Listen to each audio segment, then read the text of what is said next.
Joining us is the manager of the San Diego Padres on our management report, Bob Melvin, with us here on Ben and Woods on 97.3 The Fan. Bob, always good to have you on. Good morning to you.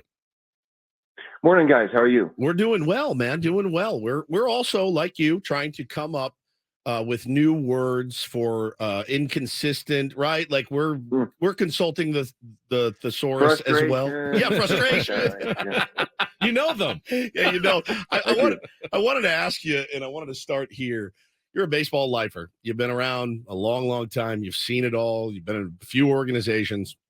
Ever seen this type of feast or famine situation? Because I know it's got you scratching your head, and you know it's got us scratching our heads as well. So have you ever seen anything like this?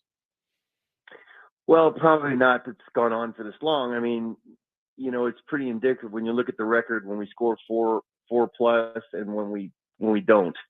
And so I think the good news is that we do have really good games that we're capable of, but we don't have enough of them at this point. So, you know, that's what we're continuing to work on. I loved our approach day before yesterday. You know, not trying to do too much, hitting the ball up the middle, getting 2-strike hits, singles, moving runners. We certainly have the ability to do that across the board. Hopefully that's a contagious thing. I've been saying that here for a while now, but I do feel like that was a really good game for us. Hopefully it's a springboard. Hey, it looks fantastic. I mean, it's the kind of game that you expected this team to be playing all year. The one thing you didn't expect was the guy who you've gotten contributions from over the past 9 days since he joined the team, Gary Sanchez, as a catcher. And heard you talk a little bit about him after the game on Wednesday, Bob. Not just at the plate, but what he's doing behind the plate as well. As a former catcher, what kind of impact have you seen on this team from Gary Sanchez? Man, it's been across the board. So you're not really sure what you have coming in. You know, there's ability there. You've seen it in the past, but then something hasn't stuck with several teams here recently. And then he comes in here and, you know, he's hitting in the 4-hole yesterday or the day before yesterday. So, you know, the production's been there. The homers have been there, you know, good quality swings, consistent at bats. But I think as much as I've been impressed by that, maybe even more so with how he's handled the pitching staff, because that's not an easy thing to do. You know, number one, coming into a new team and catching all new pitchers, but you're also coming off of 3 other teams where you had to try to learn pitchers too. So it's not an easy thing to do, and he's done it beautifully, and it's been extremely impressive, especially like you said, since the guy who's caught like me. Has Austin Nola helped with that, which was kind of our theory as to, you know, it's been such a struggle for him, Bob, and I know it pains you, one of your guys, to watch him struggle like he has this season. And he's a hell of a nice guy, hell of a great interview. You know, we've sat down with him a couple of times, but has he been a big help to Gary, kind of getting him dialed in? Yeah, definitely in the, you know, we have a catcher's meeting before every series, and, you know, it's pitching coach, myself, Ben Fritz, catching guys, and Austin's always, you know, very prominent in those meetings. So I think Gary sees the way he prepares, and Austin helps him with that too. So yes, you know, behind the scenes, Austin's doing whatever he can to help his team, and that's certainly helping Gary out some. And I think Gary would tell you the same thing. Talking to Padres skipper Bob Melvin here on Ben and Woods this morning, and you know, talking about those meetings, because we've talked to you before, and you said, you know, we have got a catcher's meeting before every series. You meet with your pitchers, and hitters you meet a hitters meeting. Yeah, the hitters meeting is what I wanted to talk about, because, I mean, early in the season, you know, people were like, well, this guy's got to go and the approach needs to change. And I think probably what's driving them crazy, the hitters crazy and you crazy and the fan base crazy, is that so capable of 10 runs one day, 1 run the next. I think, does that speak to how important it is in baseball to just try to stay the course, even as difficult as it can be, because you see it work seemingly every other day? Yeah, I mean, it should. And, you know, it'd be one thing if we were just stagnant every game and couldn't score and just won with our defense and our pitching. But you see, you know, like you said, at this point, it seems like every other day we show a good offensive performance, which certainly belies the fact that we're capable of doing that. Talking about Melvin, manager of the Padres here, Padres and Rockies tonight here on 97.3 The Fan. And Bob, I've heard some whispers of maybe, you know, chemistry problems in the club. Honestly, I haven't really seen it outwardly. What's your take on your team's chemistry? I'd be surprised if anyone's happy about not winning, but Also, just how important is chemistry in your mind to the success of a baseball team?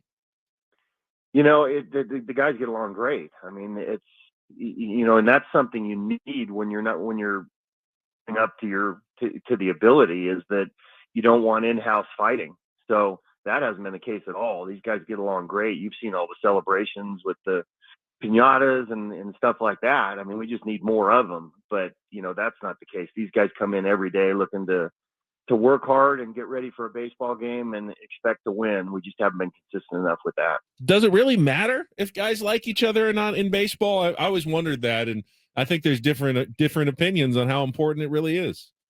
Well, there have been teams that have not gotten along that have won, so maybe not, but it helps because you're around each other, for basically 7-8 months of the year, and you're traveling together and you're with everybody, the same group every day. So it certainly helps.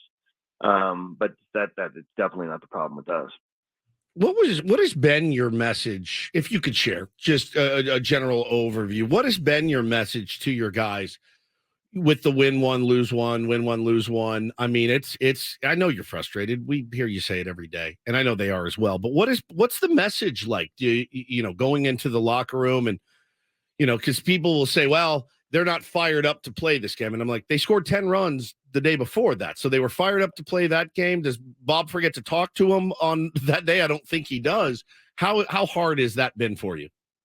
Yeah, you always look like you're fired up when you score a bunch of runs, and when you don't hit, you don't look like you're fired up. So, I mean, that's just the way baseball is. But, similar to, like a post game, I'm looking for new material every day in our hitters meetings too.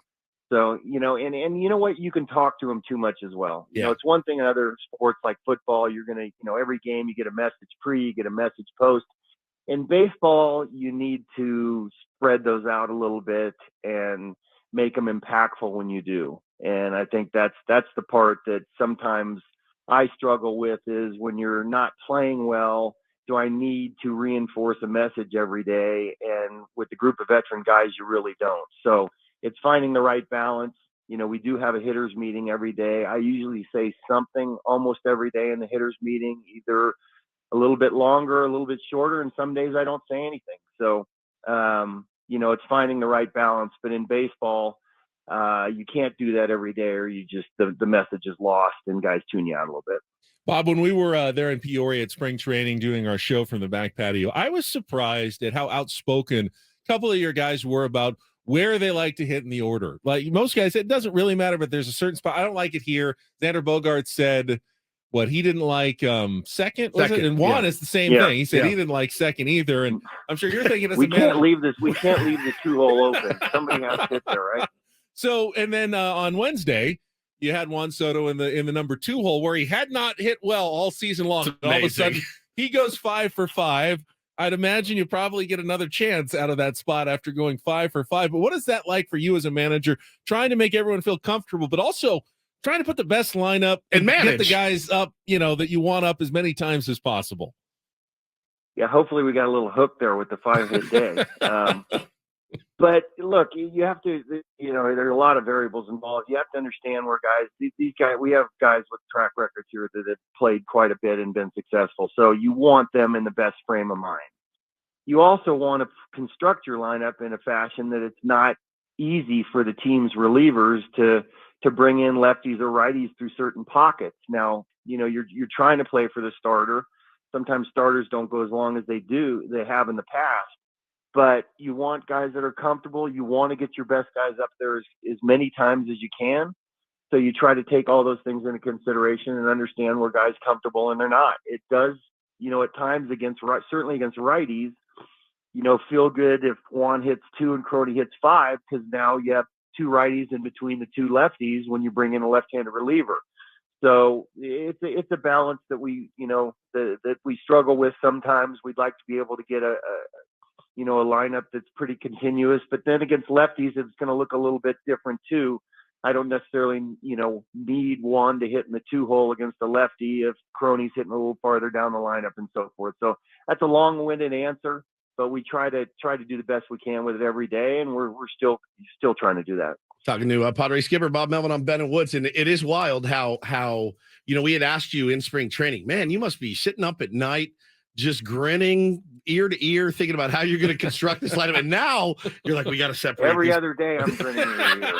We got to get these pockets separated. It's different, and it kind of begs the question. Ben talked about it a couple of weeks ago, maybe a week ago. Your expectations have not changed. Your goal is to win a World Series, and I do believe that everybody in that locker room, that's their goal as well. Go out and win a World Series. But do you have to give the message of, all right, guys, like, the hole is kind of dug a little bit here early in the season? We just got to, is the message changed to, we got to get into the dance at a bare minimum and then let the chips fall where they may? Yeah, the message hasn't changed. It's, how it's put out there, because there's, as a team, everybody has a personality, and you have a personality of a team, and a feeling that you have as a team that changes over the course of the season. So we expected to have a different feeling at this point. Yeah. But you have to reinforce the fact that it's still there. As bad as it feels at times, it's still there for us. So we can't vary off that. My message is always, there's a goal at the end of the rainbow here. Never lose sight of that, whether you're winning or losing. Always hold on to that and always believe in that, and then break it up into shorter term goals, from series to games to at bats to pitch. So that has not changed, I don't think. And we just need to get on a little bit of a roll that we've said many times. We need to string some games together like we did the other day, and that feeling is gonna feel that much better. The last time we talked, you talked about, and you talked to the media as well about, I think it was the first time that was kind of getting under your skin this season. You said, we've got to compete harder. We have to compete harder in ABs. Are you satisfied? Have you seen that from your guys for the most part, them reacting to that and putting together better ABs? Yeah, it hasn't been as consistent as we like, but it seems like it's been better when you have games like we did the other day. So, these guys all have a game plan going in. It's staying with it once you get up there and there's anxiety. So, it's easy to say, okay, I'm going to look for the ball middle away, and I'm going to let him come to me, and I'm going to take some pitches, and I'm going to see a few pitches here, and then you swing at the first pitch, and you ground out to short, you're going back to the dugout going, what the heck just happened? So, that's the key, is getting a more confident feeling when we're in the box as a group and taking that plan out there and executing it every at bat. We have not been good about that. Bob, on the pitching side, you got 4 starters who have looked really sharp in their last few outings. So, of course, I'm going to ask about the other one. Ryan Weathers is set to start tomorrow, Saturday, in the second game. He's been struggling lately. Coors Field, not exactly the place to get back on track. What are you seeing there? Like, do you have confidence in his ability to turn it around? Are you anticipating just, emptying the bullpen that day? What's it looking like with Ryan Weathers right now? Maybe a little bit of everything. So, he's pitched some good games for us, and he's had some games where he hasn't. And I think it's a theme for our team. So, guys are going to go through periods. They pitch well, they don't. Younger players, it might be a little bit more extreme at times. His last outing was not his best, so he's looking to perform better. We'll see how our bullpen's constructed on that day. Sometimes here in Colorado, the bullpen gets beat up a little bit. You have to be patient, but we'll have a plan going into tomorrow's game, and he'll know what that plan is, and he's going to be starting that game. And I know he wants to put the last game or so in the rearview mirror and start pitching like he did, earlier in the season. Last one for me, Bob. The health of Xander Bogaerts, and he's a gamer. We know that. Manny's the same way. Those guys don't want to go on the IL. They don't want to not be on the field and in the lineup trying to help the team win. An injured Manny, an injured Xander hurts the team sometimes. Sometimes they can rise above it, but how hard is that for you to manage when you're like, you probably need a rest, and they're like, I don't want to rest. I need to be in the lineup. How difficult is that to navigate for you? And how's Xander feeling? Yeah, today's a big day for him as far as that goes. So with the off day, the hope is that he's going to be able to play today. If not, then we're probably going to have to look to do something different. But I know the last couple of days he felt better, and these type of things can turn a corner really quickly. And he said that to me often when he's had, little stuff like this. All of a sudden there's a day, and it's, you turn a corner, and now you feel good for an extended period of time. We're hoping that's today. And I have a pretty good feeling about that. So we'll see where that goes today. Well, the good news is you show up at Coors Field, you can go 5,000 feet. That's nothing. We've already done 9,000 this season. Exactly. So No doubt. Good luck this series. And had success there, right? Exactly, right. exactly. Good luck this Yep. weekend. Bob, we'll see you back at Petco Park next week. Thank you so much. Okay. You got it. Thanks. There is Bob Melvin, manager of the San Diego Padres. Our management report on our Premier Chevrolet of Carlsbad fan hotline. Save money the right way with Premier Chevrolet of Carlsbad. Visit them today in the Carlsbad Auto Mall. Chevrolet, Find New Road.